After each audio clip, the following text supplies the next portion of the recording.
Nairobi, Kenya. 13,000 women and men from around the world met in July 1985. The result, plans and visions that could change the way the world is run by the year 2000. They gathered to evaluate women's progress worldwide to achieve equality, development, and peace. The goals set when the United Nations Decade for Women was launched in Mexico City in 1975. It was at Forum 85, during the informal workshops, where women found they share many common problems and aspirations which transcend national boundaries, as well as cultural and political backgrounds. One such session was moderated by Bella Abzug, a former member of the United States Congress known for her outspoken feminist views. It was called If Women Ruled the World. We have done everything in pairs since Noah in the Bible, except govern. And I therefore believe this is the time for us at the end of the decade to call for greater participation of women, not because women are entitled to it alone, but because I think it would make a better condition for women in all of our countries. I think if men and women work together in government, as they do in other ways, and in all places, and in every part of our culture, and most parts of our cultures, we would produce a more harmonious, a more reflective, a more meaningful, a more peaceful, and a more humane society, and create policies that would make life better, not only for people, but for women and children as well. Don't give up the ship, we're sailing, hang on. Don't let the anchor slip. We are sailors, and we're in mutiny. Safety of the journey depends on unity.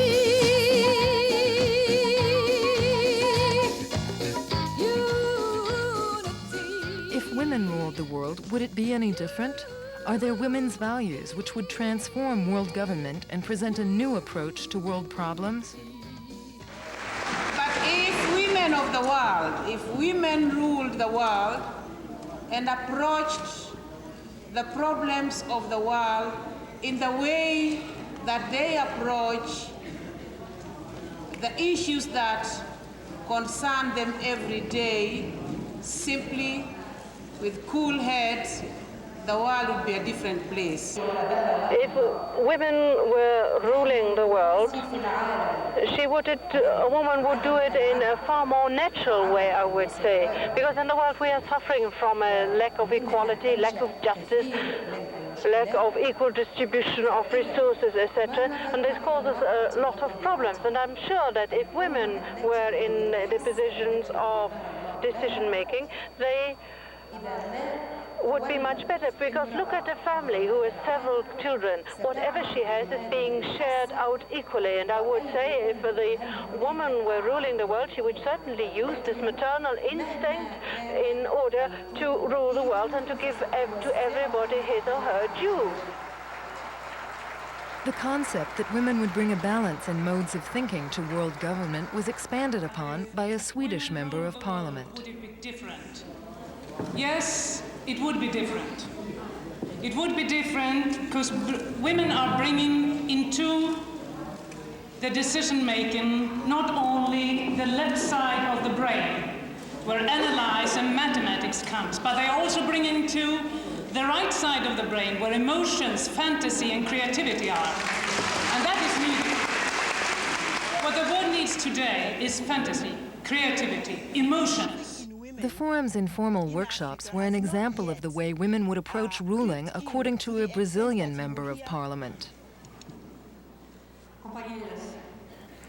Compañeras, I was asking myself on my way over here, attending Bella Abzug's invitation, I was asking myself, how could we tell the difference that would have been if the world was ruled by women? And I think that right here we have a very vibrant example, a very explicit one. Just by looking at what's happening at the official forum where all the speeches are the same, neutral, abstract, so far away from the reality. And look what's happening here, that there's anger, passion, and we are certain that it's past, that right here is passing the building of a new society.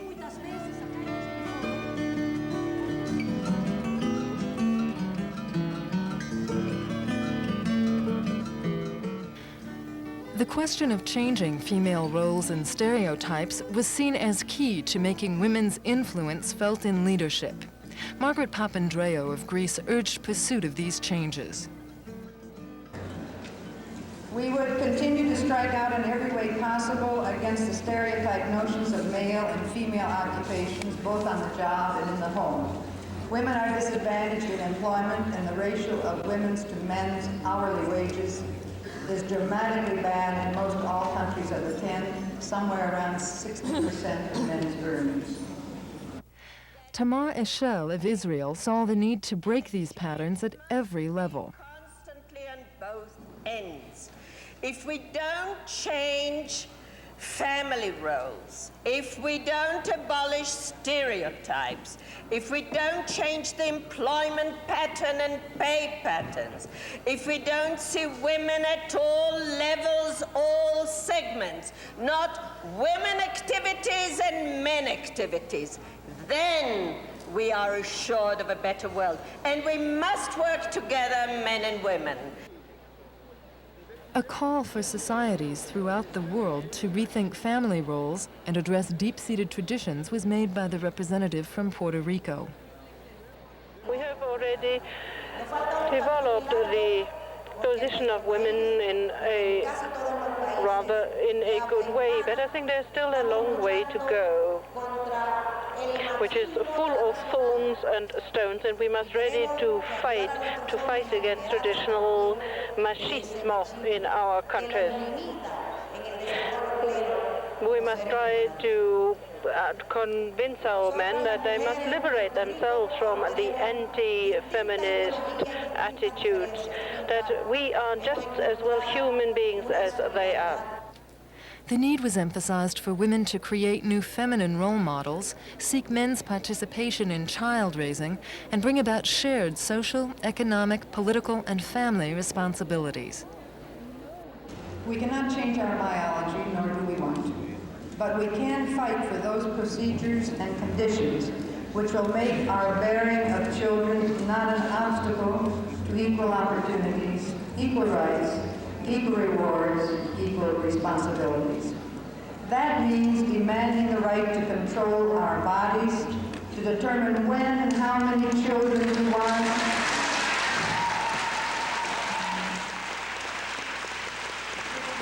education and information on contraceptive methods. I have yet to hear a man in a ministerial council, red-faced and angry, bang his hand on the table and say, "We need more child care centers." Perhaps he would, and I'm sure he would, if he had the sole responsibility of the children. To redefine their roles and responsibilities in society, the Australian Member of Parliament called on women to use their individual power for the benefit of all countries. I believe that any society which denies the contribution of women is the poorer for it. And I think the world is poorer because women cannot contribute effectively to the well-being of the world. As I will have been asked to be short, I will conclude with a slogan which I've always found very effective, and that is that the hand that rocks the cradle should also rock the boat. Sisters, it's time to give a good kick to this boat and rock it up and down all the time. Thank you.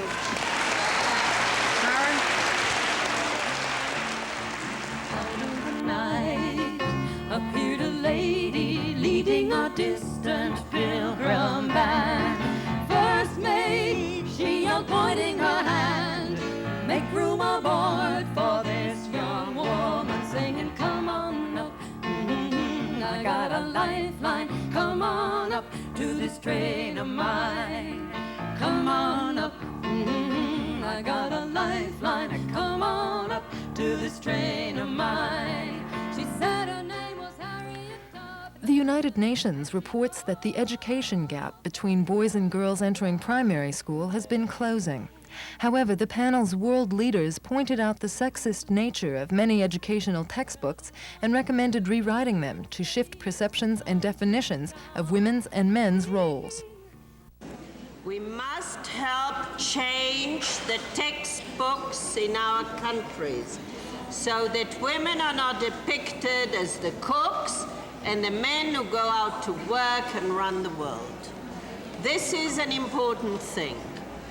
We ourselves, within the home bringing up the children, tend to sin by allocating womenly tasks and images to women, to girls, and manly tasks to the boys. We must make sure that from early age there is a partnership and a just division. In Australia, we have non-sexist education. We are looking at our school books, at our curricula, and changing all that, because until our girls coming on in a society where they are given the dolls and told to play mummy, and where the whole history book have been written by men, they will never have self-esteem or full understanding of the value. So I agree with you, education is the key. Better education for women, and above all, non-sexist education. Non-sexist education in the home, workplace, and school was seen as an opportunity women must respond to. I think it is very clear that our agenda, as that of nurturers, of those who are the caregivers, when we think of the nurses, of the educators, it is our responsibility, regardless of our position. That position can be a position of power. We have the opportunity to nurture and to educate our husbands, our brothers, our children, and it is our responsibility to teach the nurturing of the earth, to teach about a sustainable development and sustainable future, and to also teach the value of world peace. Just give me the warm power of the sun. Give me the steady flow of a waterfall. Give me the spirit of living things as they return to clay. Just give me the restless power of the wind. Give me the comforting glow of a wood fire. But won't you take all your atomic poison power away? Currently, power in government and the majority of official decision-making bodies rests in the hands of men. Margaret Papandreou urged women to produce changes in society by claiming their share of power. In order to achieve a revolution, to reach, let's call it, a feminist society, we must be clear in our goals and our vision and develop a strategy which is concerned with the grabbing of power. Generally, we don't like such terms. We wince. The word power sounds too male. And because of this reaction, because of our understanding of the misuse and abuse of power, because 9 times out of 10 we have been the unwilling victims of this power, we've been reluctant to move in the direction of power. That we have been the victims, we are still the victims of such a campaign which shows that power is evil, that it's bad, that it's corruptive, and that one cannot exercise power and remain healthy and sound the same way. But it's those who have the power, who hold the power, who spread these kinds of rumors in order to be able to keep the power in their own hands. Moving women into positions of real power is not easy, according to Monica Barnes of Ireland. Nobody really objected to the women's movement as long as we were outside knocking on doors and not seeking power. It is only when women actually open the door and insist on sharing the power that the trouble starts. Once women claim their power, will they influence and shift current male-oriented values? What type of women will change the nature of power? We have to have women who are committed to change and who are committed to fundamental principles of peace and equality and economic justice and elimination of the oppression of people who are minorities. And that is the only way you can ensure that you can get women in power that will change the nature of power. And I personally believe that women will change the nature of power rather than have them imitate men. Father, we don't need to escalate. War is not the answer, for only love can conquer hate. You know we have got to find a way to bring some women here today. War toys. What effect will a balance of women in power have on world peace? In addressing the conference opening, the Secretary General of the United Nations said, despite efforts of the international community to promote peace and security, conflicts persist in many regions of the world. Issues of women's advancement cannot be separated from those of peace. The deadly destructive potential of existing arsenals, particularly nuclear ones, and the opportunities for development that are lost through the diversion of greatly needed resources for military and destructive purposes is a major concern to us all. Friends, if women had the power, would it be different? My answer is yes. I'll give you some ways it will be different. There would be, my friends, more hope for peace. I am sure that if we were 51% at least women in parliaments, and 55 at least in governments, and 60% in the United Nations, we would not listen so much to the generals when they threaten with war. Because generals, they make their livings out of war. We make our livings in other ways, and we would be skeptical when they say the enemy is around the corner. If peace means not only the absence of war, but also social justice and equality for all nations and peoples, would women's approach to achieving this peace be different than that of men? I'll give you a few simple words where women would have a totally different perception regarding the language. Security, in world terms and in parliamentary terms, what does it mean? It means cruise missiles. It means Star Wars. It means defence tactics and military build-ups in a male world. What does it mean to women? Security? Security means a house over your head, a future for your children, warmth, shelter, nurturing.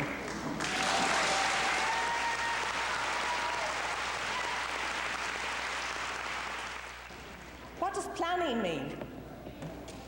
Planning is another great one, where we plan budgets, where we plan that if the USSR puts in so many S-32s, we have to put so many cruise missiles in. Is that the planning we want? Planning is long-term planning with regard to the survival of this world. It is no coincidence, and this is why I feel women have to be in power. This is why I feel women are different. This is why I feel the perceptions and priorities are different. It is no coincidence that women's movement grew up alongside the environmental movement, grew up alongside an awareness about pollution, grew up alongside a feeling that this planet was not for human beings to despoil and ruin, but that we owed it not just to ourselves and our children, but the animals, the insects, and the creativity that God, or whoever we wish to believe, gave us, that we did not have the right to muck around with it and destroy it.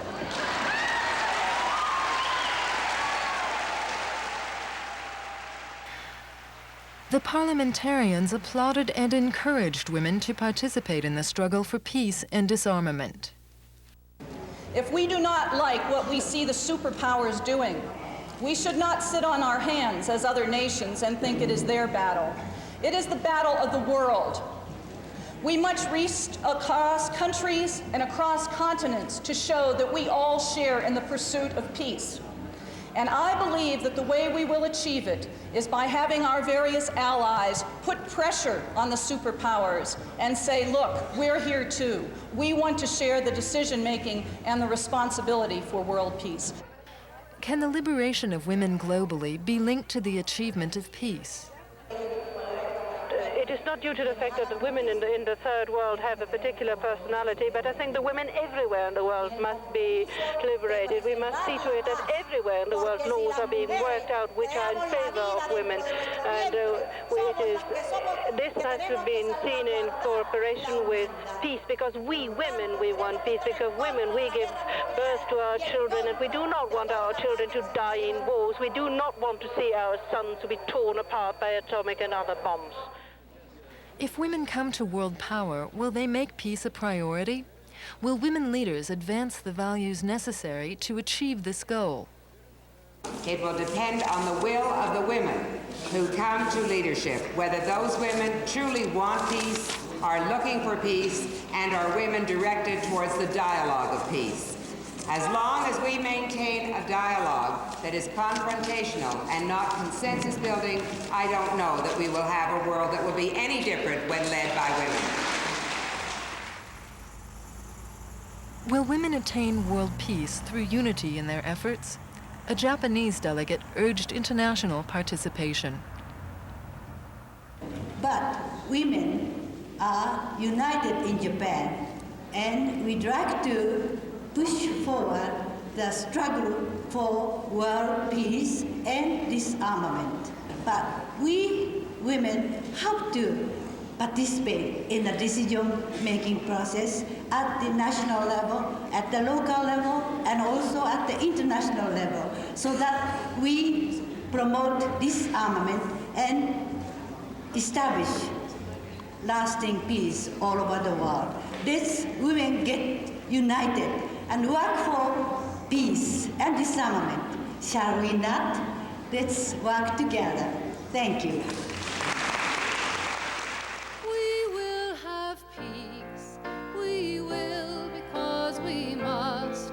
We must because we cherish life. And believe it or not, as daring as it may seem, it is not an empty dream to walk in a powerful path. Neither the first nor the last great peace march. Life is a great and mighty march, forever for love and for life on the great peace march. In keeping with the decade's goal for women to establish practical and realistic priorities and strategies for overcoming obstacles, women were urged to enter the political arena. We are told that it is socio-economic conditions reinforced by traditional discriminatory attitudes which keep women out of political power. Yet I think we must all realize that without political power, women will not be able to change the socio-economic conditions that oppress them.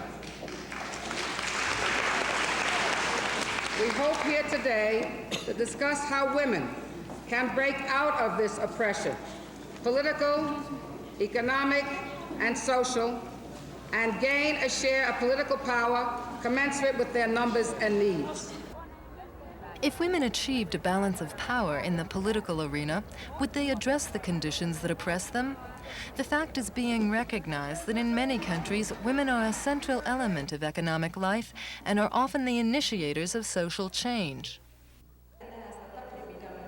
I'm sure women would not deprive minorities of their rights. They would help the young people, they would help the youth till they were capable of fighting for their own rights and speak up for themselves. I'm sure women would speak up for the underprivileged. They would speak up for the socially weak till they can again decide on their own fate. Women have humane approaches to the many issues that confront them in their different nations. And therefore, if women and men ruled the world together and that there was a balancing of power in every nation, we perhaps could make a dent on the way the world is being ruled today. The women parliamentarians agreed that to effect change, to be a voice for change, women must become political. Furthermore, we have the responsibility today to tell the women that if they are not interested in politics and they do not try to create an interest in politics amongst the women, then policy is not interested in themselves, because then they have to suffer from a policy which they did not opt for, which they did not vote for. If we really want to speak up today, if we want to have a say in politics, we must become political. I think there are a lot of very good, wonderful women's organizations, but unfortunately, unless you get into political parties, we will never be a voice in the community. You've got to get in there, get stuck into them, fight them every inch of the way, because they've got the power and they're not going to let it get away from them. The Nicaraguan delegate urged the participants to approach women's problems with an international perspective. We don't think that the actions, as the compañera was saying, they cannot be effective if they are isolated facts. We have to fight for the integration, the major integration of women in all the governments and wherever decisions have to be made. We do not conceive the isolated actions. Those, in order to be effective, they have to be collective. This is our reality up to now. This workshop, If Women Ruled the World, presented many international viewpoints on leadership. Women's equality demands their full participation in leading society and calls for fundamental changes in the roles of women and men in cultures around the globe. I believe that when we see a lack of freedom, and we see war, and poverty, and refugees, and hunger, and disease, and illiteracy, and overpopulation, and ecological imbalance, and we recognize that the people who suffer the most from this are women who, in addition, are not consulted about the possible solutions for these problems, that it is time for us to seek a new level of empowerment. It is time for us to say that we women are in the world to change the world, and we are here to say that as a result of the end of this decade, that we will go back to our countries and determine to insist upon an empowerment movement which will change the condition of women from victims to leaders for change, who will insist that there cannot be the continuation of decisions of life and death made on the questions of peace, economic justice, and equality without our participation, and we so intend to find out how today on this panel. Doesn't always mean aggrieved, and it doesn't ever mean the same. Sure doesn't mean burning books and brains and Jews in Jesus' name. You don't need to rob me of the pride that I just found. There's enough love and dignity to go all the way around, so I think we better hang on. Don't give up the ship, we're sailing, hang on. Don't let the anchor slip, we are sailors, and we're in mutiny. Safety of the journey depends on unity.